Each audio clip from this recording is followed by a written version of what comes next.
Hey, Flobo here.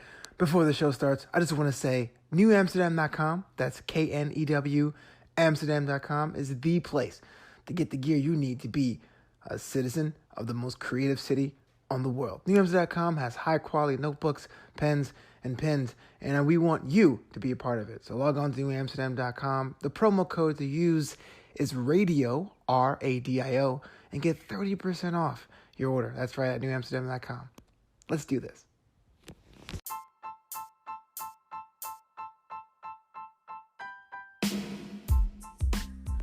All the world's a stage, and you are the star. Thank you so much for checking out New Amsterdam Radio. Of course, it's me, Flobo Boyce, co-founder of the brand, and this show, and this podcast. Thanking you for tuning in wherever you listen to your podcast. I want to say I've been getting a lot of good feedback about the show, and we're just keep on growing and growing and growing. And I'm so glad that you guys are a part of this journey.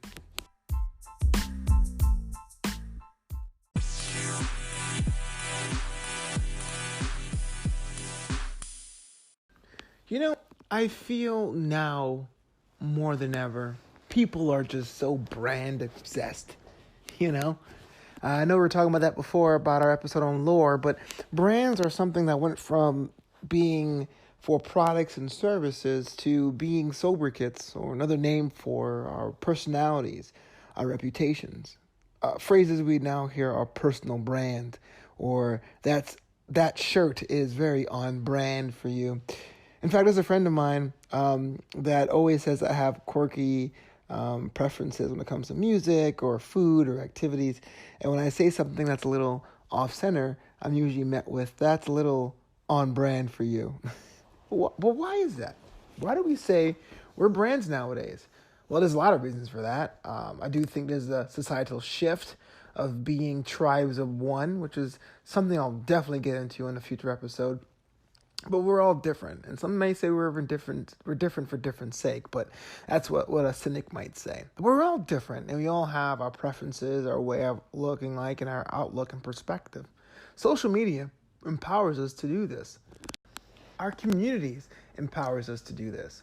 And more importantly, our sense of style empowers us to do this. You know, we're all stars of the show in our own mind.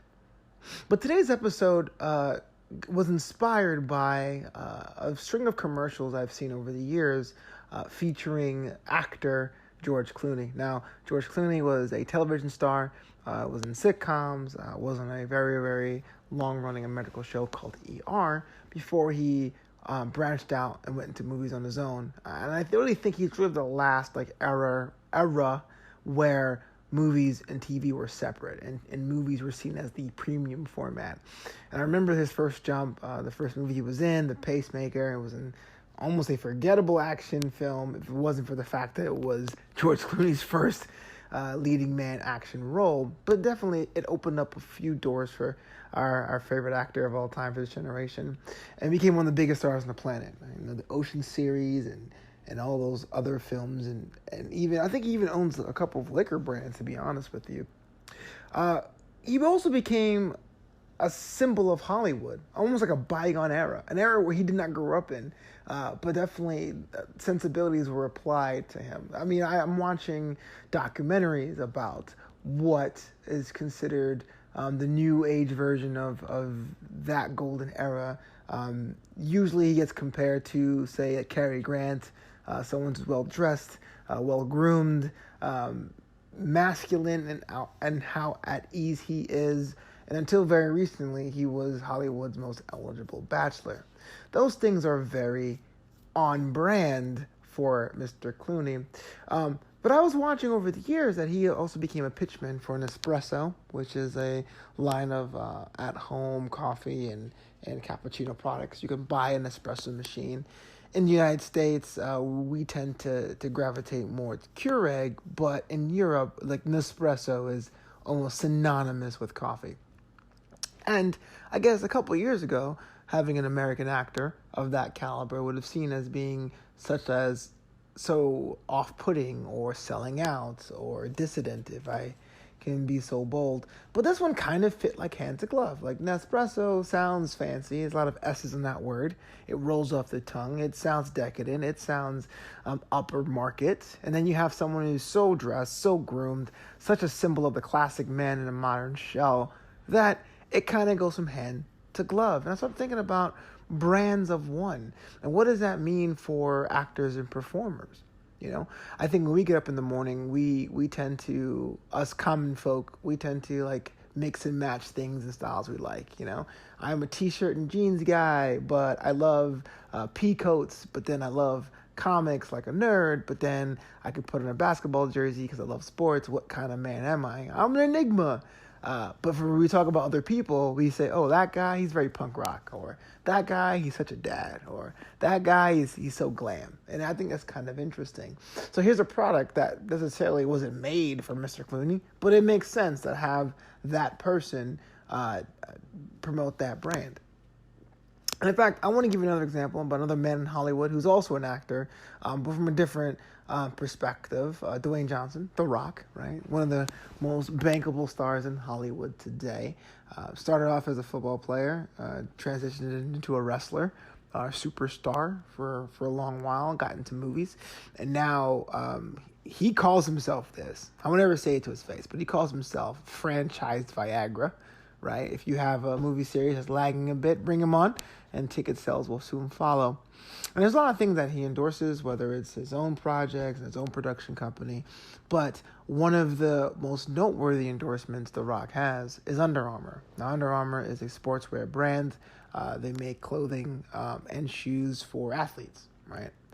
Even though The Rock is an athlete in that he was a football player at one point and he's a wrestler, his day-to-day job now is actor-producer. So he's an athlete, but he's really more about like self-training, right? He's really more about getting his body to a peak shape to work in a movie or just for his own personal health. And recently I was reading a financial report about the influence of athletes on sportswear brands. And it turns out that for Under Armour, way more than any other signee they have, way more than Steph Curry, The Rock's presence and social media presence and his likability and his appearance of being a modern man in an old school man shell in a different way, being this tall and chiseled athletic specimen coupled with being compassionate and being the father of girls and having the nose to the grindstone, wanting to work out on a daily basis, has done more for that brand than any other day-to-day athlete has. But even though when you're learning your lines, you don't have to necessarily be in boots with Brahma Bull logos on them, it definitely was a brand that fit hand to glove with the person. Now, what does that mean for all of us, right? We're not sponsored yet. I guess, no one's getting up and saying, hey, you, Paulie in accounting, QuickBooks wants to sign you to a deal. But it's really more about keeping in perspective, what does it mean to be a brand of one? And it's everything. It's not just how you dress or how you look or your dedication to your religion or your body as far as working out or your body as far as mental stimulation or quote unquote how you carry yourself. It's really all of those things rolled into one. So much where if I came to you and I said, hey, look, I have this new brand of motorcycles available. We want you to be the poster person, the poster child for it. It's a very clear indication whether some people that might be hand to glove, a nice fit, and for others that may be a little bit incongruent. But besides all that, besides being sponsored, brands of one are important for a whole nother reason. And that is when you create something that you like and something that is near and dear to your heart, your personal brand comes through. We can all write books, right? We all have access to the same amount of words in the English lexicon, but there's a reason why some people prefer Wally Lamb over J.K. Rowling over Jodi Picoult, right? It's the way they use the tools at hand.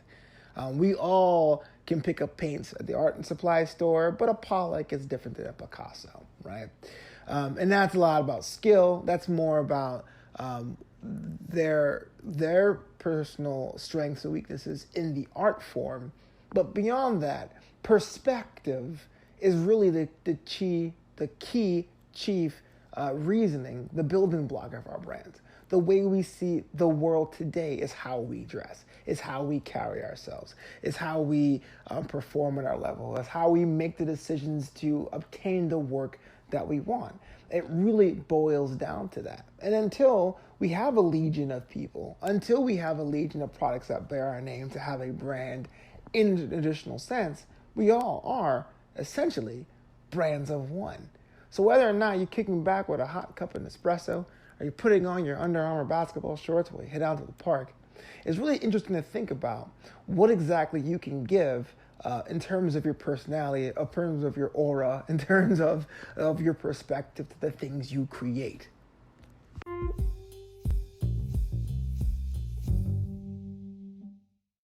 Thank you so much for listening to this edition of New Amsterdam Radio. Tell a friend about the podcast or wherever you are streaming it. Make sure they tune in and listen as well.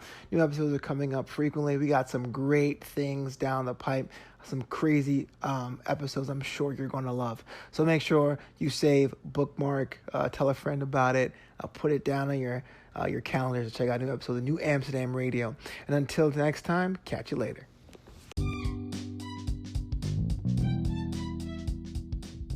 As New Amsterdam Radio grows, we want you to be a part of it. What do you want to hear more about what's going on in the world of New Amsterdam? Please follow us over on Instagram at New Amsterdam. Comment on one of our photos and let us know, and we'll definitely make that part of a future episode. This show, New Amsterdam Radio, was planning to look at creative people and the processes through a unique lens, and we need your help to do it. So please find us out on Instagram at New Amsterdam. Comment on a photo, say hi, say hello. Give us that sweet, sweet feedback.